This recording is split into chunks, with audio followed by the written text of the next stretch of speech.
गर्मियों के दिन थे और गर्मियों की छुट्टियां भी चल रही थी। राहुल ज्योति एक शाम दोनों अपने घर के बाहर खेल रहे थे। तभी उनकी मम्मी, और राहुल ज्योति जरा इधर आओ जल्दी से। तभी राहुल और ज्योति अपने घर को चले आए। जैसे ही राहुल ज्योति घर के अंदर आए और अपनी मम्मी को मुस्कुराते हुए देखकर, क्या बात है मम्मी, आप इतना मुस्कुरा क्यों रही हो? बात ही कुछ ऐसी है, तुम्हारी नानी का कॉल आया था, आज उन्होंने हमें बुलाया है, कल को हम सब नाना नानी के घर जा रहे हैं। फिर ये सुनकर तो राहुल ज्योति की खुशी आसमान छू गई।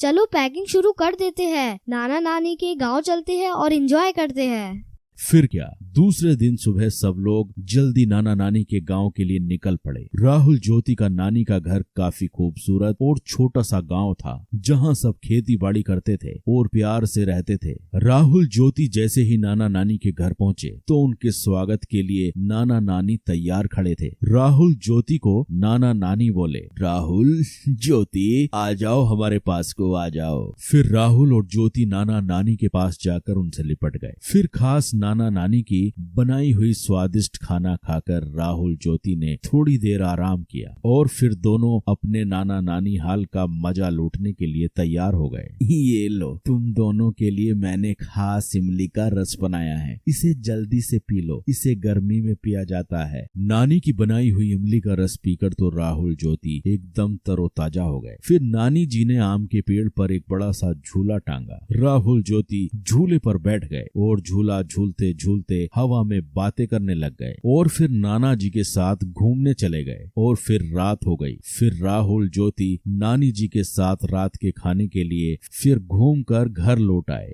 नानी जी, मैं आपके हाथों से खाऊंगा। नानी मुझे भी खिलाओ ना। ये सुनकर नानी जी हंसने लगी। ठीक है, मैं तुम दोनों को अपने हाथों से खिलाती हूँ। फिर क्या, राहुल ज्योति ने नानी के हाथ से पेट भरकर खाना खाया और खाना खाने के बाद सब लोग सोने की तैयारी करने लगे। और फिर राहुल ज्योति को गर्मी महसूस होने लगी। नानी जी, घर के अंदर कितनी गर्मी महसूस हो रही है, पंखा भी गर्म हवा फेंक रहा है, आपके घर में एसी भी नहीं है। हमें तो एसी की आदत है, अब तो हमें रात भर नींद नहीं आएगी। यह सुनकर नाना नानी के साथ सब लोग हंसने लगे। यह देखकर राहुल और ज्योति ज्यादा कंफ्यूज हो गए।